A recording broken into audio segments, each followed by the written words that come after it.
Estimados y estimadas alumnas, los saludo muy cordialmente. Quería acompañarlos en su lectura de los libros 1 y 2 de la ética, primero y segundo de la ética de Aristóteles, con una presentación general, una introducción a la filosofía aristotélica en su relación conflictiva con la filosofía platónica que hemos trabajado y su peculiaridad que tiene su sustento en una concepción diversa de la metafísica, diversa en relación con Platón. Entonces ahora quiero hacer una introducción a esta metafísica, sus rasgos básicos, digamos así, y luego introducir cómo encaja esta nueva perspectiva ética que Aristóteles propone, diferente de la propuesta ética y política de Platón. Comienzo, sin embargo, por lo que a algunos filósofos no les gusta, que es hablar de la vida del filósofo, porque en este caso, como el de Platón y de Sócrates, sí me parece muy importante el papel que intentaron jugar en la vida comunitaria. Platón en el caso de Dion de Siracusa, bueno, Sócrates en su propia polis ateniense. En el caso de Aristóteles, vamos a ver brevemente, siendo asesor de Alejandro, quien luego sería Alejandro Magno. Brevemente, entonces, una referencia. Aristóteles nació el 384 o 383 en Estagira, ciudad griega en el norte de Grecia.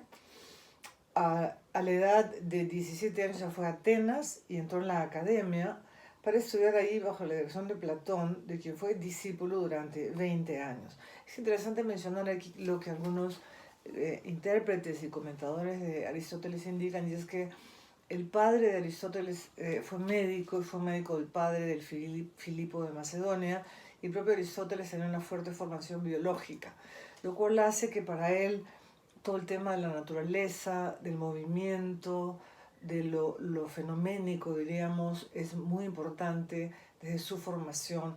Por eso algunos filósofos, algunos intérpretes hablan de Aristóteles como el filósofo que trataba de rescatar la naturaleza, lo visible, el movimiento en relación con la metafísica platónica, ¿sí? Digo esto para entender un poquito su contexto. Estuvo entonces trabajando con Platón durante 20 años. A la muerte de Platón dejó Atenas y con su condiscípulo Genócrates se dirigió a Asia Menor. Los dos filósofos se establecieron en Asos, donde se unieron a un pequeño grupo de platónicos que gozaban de la protección de Hermias, tirano de Atarno. Aristóteles permaneció 3 años en Asos, a la cabeza de la escuela organizada según el modelo de la academia, donde enseñó las diversas partes de su filosofía. Muchas de ellas en forma de diálogo que eran para afuera no nos han llegado, aparentemente. Fue después a Mitilene y allí recibió la llamada del rey de Macedonia, Filipo, que le rogaba se dedicara a la educación de su hijo Alejandro. Ahí Aristóteles fue entonces a la corte de Macedonia, donde permaneció hasta que Alejandro partió a su expedición al Asia para más o menos conquistar el mundo.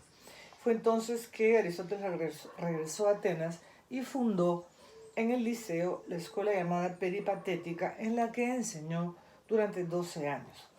A la muerte de Alejandro, joven, el Partido Nacionalista Ateniense, dirigido por Demóstenes, se alzó contra él. Es decir, otra vez Aristóteles, otra vez en relación con Platón y con Sócrates, se vio amenazado de muerte. Y Aristóteles dijo, no vamos a permitir un segundo crimen de filosofía, y entonces decidió irse de Atenas.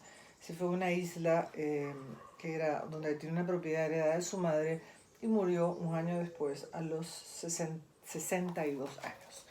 Es entonces otra vez la figura del filósofo comprometido y que cree que el filósofo tiene algo que aportar. En ese sentido es que nosotros cuando trabajamos la ética o la política y la política aristotélica, estamos trabajando en esto que hemos llamado el terreno de la filosofía práctica. Quiero, sin embargo, detallar algunas de las distinciones que hace Aristóteles para ver cómo desde lo metafísico él trata de marcar una importante diferencia con Platón, tenemos en el caso de Aristóteles, hay varias maneras de distinguir, pero él distingue digamos, una filosofía teorética,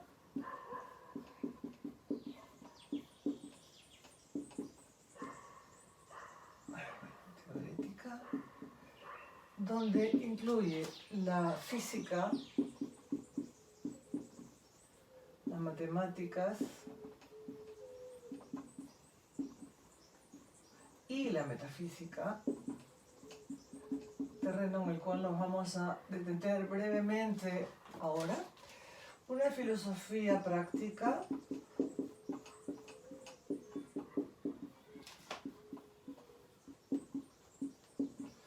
donde tenemos precisamente ética, política, retórica, economía, que es el terreno en el que obviamente se mueve nuestro curso de ética. En tercer lugar, él habla de una filosofía poética o de una ciencia. Ciencia en realidad se reserva en sentido fuerte para lo teorético, el episteme, recuerdan, ¿no? Poética, que tiene que ver con lo productivo,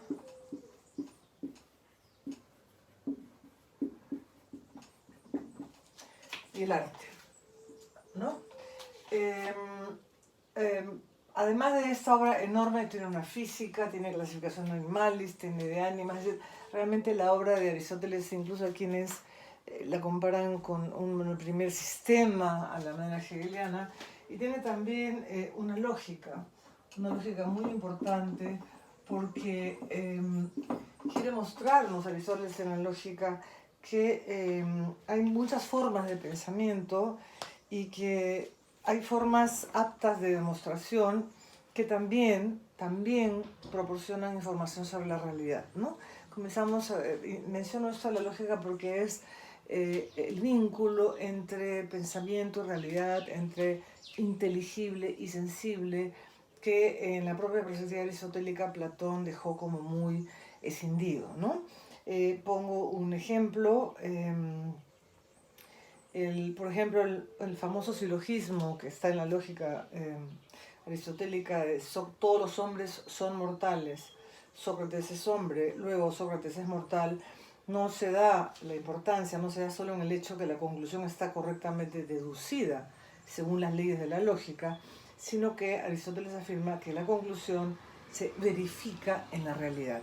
Entonces, estamos ante una propuesta filosófica muy grande, científica, que muchos indican el interés de Aristóteles por este mundo de lo visible, como les decía, por esta naturaleza, por el movimiento, por la relación entre lo inteligible y lo visible. Incluso en el caso de la lógica, la pregunta ¿es solamente una manera de pensar o es una manera de pensar que también nos dice algo de la realidad?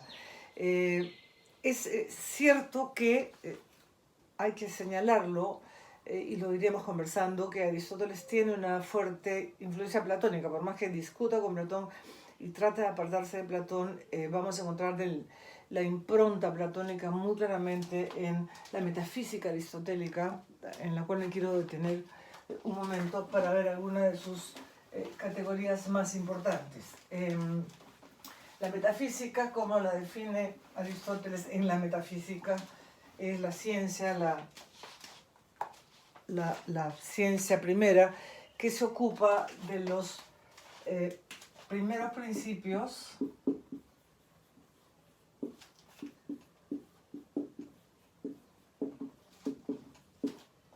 y primeras causas,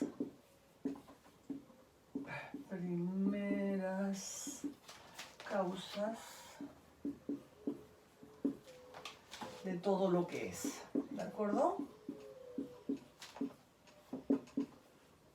De todo lo que es. Primeros principios, primeras causas de todo lo que es, con una pretensión como episteme, como ciencia primera, como sabiduría, como metafísica, que tiene obviamente pretensión de universalidad, ¿correcto?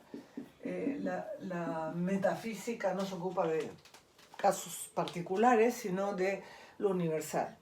Sin embargo, y acá viene lo importante y la diferencia con Platón, para Aristóteles esa universalidad que llamaba Platón la idea, el ámbito de las ideas distinta de las particularidades sensibles, para Aristóteles esas universalidades se encuentran siempre inmersas en la particularidad. Y por eso es que todo lo que es, a lo cual se quiere dedicar la ciencia por excelencia, que es la metafísica, es la sustancia. ¿Sí? Es la usía. Pero, y acá viene el punto importante, a diferencia de Platón, esta sustancia es siempre este sujeto concreto, este hombre concreto, este caballo concreto.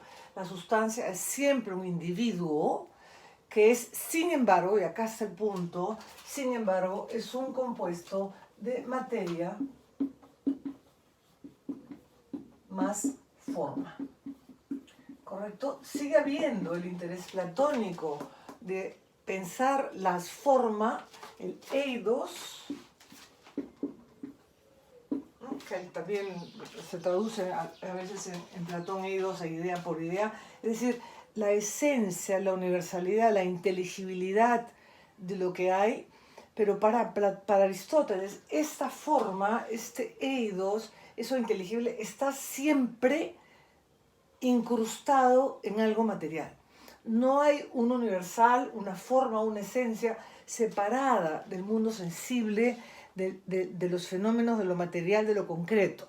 Lo universal siempre existe dado en lo concreto, en lo singular, que es la sustancia. De esta manera, Aristóteles quiere salir de las paradojas en las que nos deja alguna de los intentos platónicos, por ejemplo, de explicar cómo se relaciona el mundo o el ámbito de las ideas con lo sensible. Y Platón ensayó la imitación, la participación, recuerden.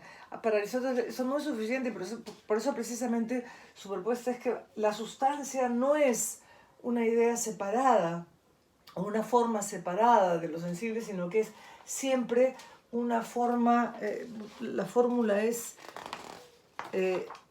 la forma es siempre forma inmanente en la materia y la materia es siempre materia informada. Entonces, Sócrates es hombre, el último sujeto de la investigación es Sócrates, la sustancia Sócrates, del que se puede predicar muchas cosas, pero que no puede ser predicado de nada. No es predicado de nadie, porque Sócrates es precisamente esa sustancia irreductible, el sujeto que es materia y forma y que la metafísica se propone investigar.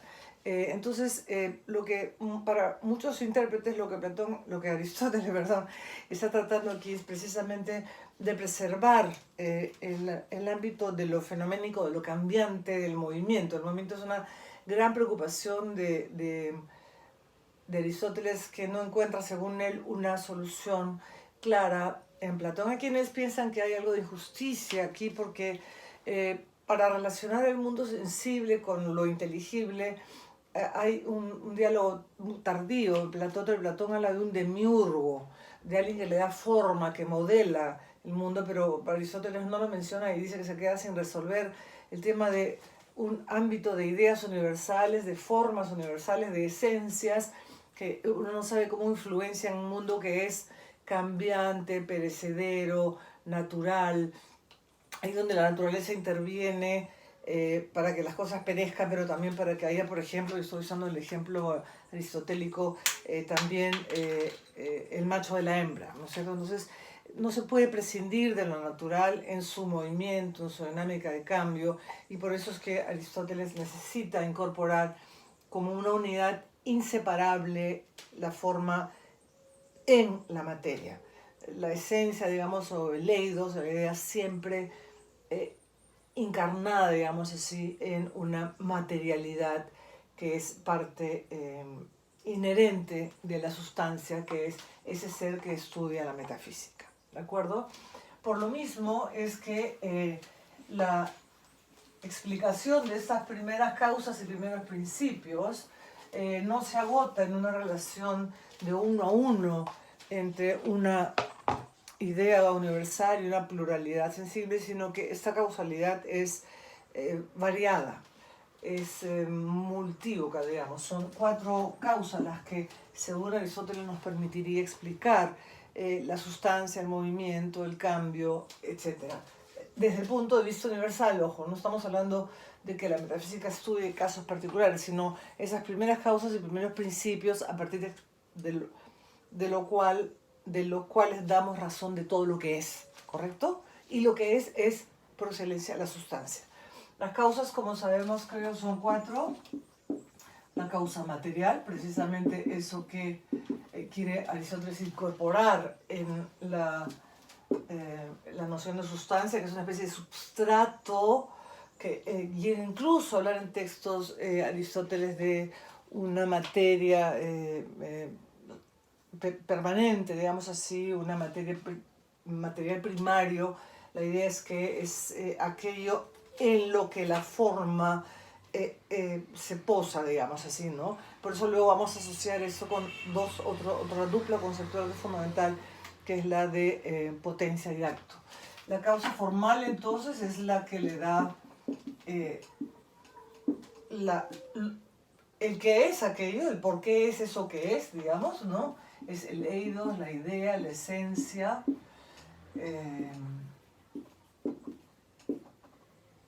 idea, digamos así, también por el sentido platónico, para que esa forma pueda materializarse en algún substrato concreto, tiene que haber una causa eficiente. Algunos hablan de una causa motriz, algo que ponga en movimiento. En el caso de engendrar, por ejemplo, la causa eficiente es el padre sobre la causa material, que es el esperma que se une con un óvulo fecundado, y una causa final, que es justamente aquello que se pretende lograr, aquello que consuma y que hace que la sustancia logre su propio fin, que es, como ustedes ya deben saber en la ética, el fin es también el bien, ¿correcto?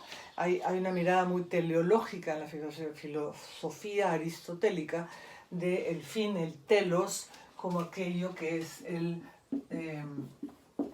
lograr la plenitud de aquello que estamos investigando. Es interesante esto porque la eterna pregunta de quién es primero, el huevo o la gallina, en términos de, eso es medio en broma, medio en serio por si acaso, en términos de la causalidad, de la multicausalidad aristotélica, primero sería el gallo, porque la causa formal es el adulto pleno realizado que pone la forma, la humanidad, digamos así, en este embrión, digamos, que es potencia. Entonces acá viene esta otra dupla conceptual fundamental para explicar el movimiento, que tanto problema causó en términos de la filosofía presocrática, ¿no? Con Parménides negando la posibilidad del cambio, porque la cosa no puede ser una y otra al mismo tiempo, entonces el agua no puede ser vapor, y Aristóteles dice sí, porque el agua en potencia también es vapor. Entonces acá introduce, y son un poco correlativos, la idea de potencia, ¿no es cierto? Y el acto. Entonces, pasar de potencia a acto, pasar de dynamis a energía, es justamente la posibilidad de explicar el movimiento. Y hay ahí una idea dialéctica interesante, que es que hay una privación para que una cosa pase de ser potencia a ser acto, ¿no? No es que deje de ser una cosa y pase a ser la otra, que es un negativo, como decía Parménides, sino que es precisamente algo que ya está contenido, pero que le falta para llegar a ser una sustancia plena que alcanza su telos o su finalidad. Entonces, en este contexto de una metafísica de primeras causas, primeros principios, que pretende, digamos, recuperar, por decirlo de algún modo, para algunos injusto, como les decía, relación con Platón, la materialidad, la concreción Y el cambio y el movimiento es que en este sustento metafísico es que se inserta la filosofía práctica aristotélica sin pretensión de episteme, sin pretensión de saberes universales, como ya sabemos, sino, como están ustedes leyendo en los libros primero y segundo de la ética, en términos de lo que significa la vida buena, en términos de lo que es la finalidad de toda vida humana, que es en la ética la felicidad, de las diversas maneras que Aristóteles pueda describir las virtudes, ¿no es cierto? Ustedes están leyendo, yo solamente quería rescatar dos temas para acompañarlos y acompañarlas en su lectura de los dos primeros libros de la ética, y es el énfasis que hacen en el capítulo 2, primero en el libro primero, sobre la relación con la política, sobre ello voy a volver en un momentito, pero el tema de la virtud, ¿no es cierto? Que es el tema de la ética, que es el logro de una vida virtuosa. Y hay una distinción que explica en el libro 2, plantea en el libro 2 Aristóteles, que es entre virtudes éticas y virtudes dianoéticas, ¿sí?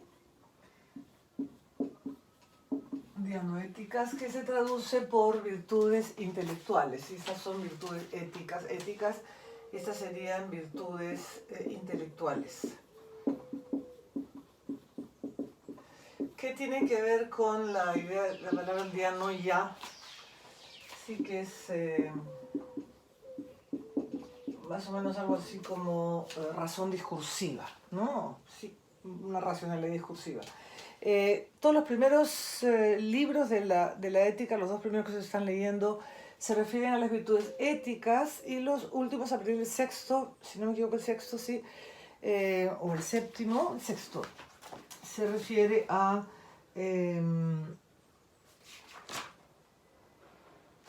a las virtudes dianoéticas, que son las virtudes vinculadas a, ya no solo, entre comillas, al hábito o costumbre, ¿no? Al ethos, sino también a la posibilidad de un aprendizaje por experiencia. Lo interesante es, quiero decirlo porque espero que lean toda la ética, pero eso está a partir del libro 6, es que entre las virtudes dianoéticas, que son las que pueden de alguna manera ser enseñadas, las virtudes éticas no, es un tema de hábito y costumbre, aparece la prudencia, la frónesis, ¿no es cierto?, que termina siempre mezclada con las virtudes éticas. Solo quería señalar que en el caso de las virtudes dichas intelectuales, como la prudencia o el arte, es muy difícil desligar de virtudes éticas, de hábitos, porque no son dos planos totalmente separados. Finalmente, cuando habla en el libro 2 de la virtud como el hábito de elegir según la razón, y como el hombre prudente, ya estamos en el ámbito de la prudencia, de las virtudes dianoéticas, o sea, intelectuales. No es una distinción que implique dos universos distintos, sino que en el caso de la ciencia sí es clarísimo, el episteme como metafísica es conocimiento universal, etc. Pero en el caso de la prudencia y como virtud dianoética, digamos, intelectual, está todo el tiempo vinculado con ese justo medio del hábito y cómo lo haría el hombre prudente, ¿no? Eso para dejar en claro. Y quisiera, para terminar, recalcar el vínculo que es tan importante en esta concepción ética, es el vínculo entre ética y política, ¿correcto? Que lo deja claro Aristóteles desde el libro 1 de la ética, que ustedes ya espero hayan leído, hasta las líneas finales del mismo libro, porque Aristóteles dice claramente desde el inicio que en la ética de Nicómaco, cuando hablamos de ética, estamos hablando de una, dice en 1094b 10 más o menos, dice, este es pues el objeto de nuestra investigación, que es una cierta disciplina política. Y quería simplemente señalar y al final dice lo mismo, ¿no? Y habiendo aclarado el tema de la vida buena y de las comunidades, vamos ahora a pasar a estudiar, dice Aristóteles, el último párrafo del libro, vamos a estudiar lo referente a la legislación. Por tanto, estudiemos en general lo relativo a la constitución política a fin de completar, en la medida de lo posible, la filosofía de las cosas humanas. Y examinadas estas cosas, quizás podemos ver mejor al mismo tiempo cuál es la mejor forma de gobierno y cómo hacer ordenada cada una y de qué leyes y costumbres han de servir para hacerla mejor en su género. Comencemos pues a hablar de esto, ¿no? O sea, la ética comienza y termina con una alusión a su ser parte de la política o de la filosofía política, digamos, pero para la política. Yo solamente quería concluir indicándoles algunos de los temas más importantes que Aristóteles plantea ya en el libro 1 de la política, donde dice que efectivamente el ser humano es un ser de comunidad política, de polis. Les reitero, cuando lean la palabra sociedad, es un error de traducción. La polis, lo político, lo político no es social en el sentido moderno que hemos conversado y que discutiremos más adelante. Lo político, dice Aristóteles, tiene relación con la posibilidad de gobernar y ser gobernados, esta idea democrática en el fondo. Claro, él se hace la pregunta si no sería mejor que gobiernen siempre los mismos, porque de repente da más estabilidad, ¿no? Y eso es parte de la discusión política del libro, La política. También dice algo que es muy importante para la ética, y es que toda comunidad existe por naturaleza y ella es fin, por naturaleza, ¿no? Acá estamos otra vez delante de la respuesta a los sofistas, en el sentido de que no hay oposición physis nomos, naturaleza, ley o convención, sino que la comunidad política es por naturaleza. ¿Y eso por qué? Y eso es muy importante para su lectura de la ética, porque el ser humano es, dice Aristóteles, un animal político, es un zoon politikon. Eso es un ser que pertenece a comunidades por naturaleza. Y dice de manera muy fuerte, quien carece de polis está por encima o por debajo de lo que es ser hombre. ¿Y por qué es un animal político? Porque es, dice Aristóteles, el ser vivo capaz de discurso, porque tiene palabra. ¿Y qué significa poder tener discurso y palabra? Dice Aristóteles, hace patente lo provechoso y lo nocivo, lo justo y lo injusto, lo bueno y lo malo. Entonces se dan cuenta cómo en la integración de política y ética, ya en la política también, está claro que el hombre es animal político porque es un ser de razón, porque es capaz de discurso, de distinguir lo bueno y lo malo. Entonces quería dejar en claro esta imbricación, digamos, que hay entre lo ético y lo político. Y finalmente, podría seguir, pero podemos hacer en las clases sincrónicas, recordarles que estamos ante una ética de bien común, una ética de los bienes, una ética contextual. No pretende Aristóteles, y eso es una diferencia importante que tiene que ver con posiciones metafísicas, con una república ideal, una propuesta utópica que no tenga lugar, sino más bien estudiar las diversas formas que tenemos de vivir en comunidad y en cuáles de ellas podemos ser los seres humanos mejores. Bueno, eso es todo. Muchísimas gracias por su atención.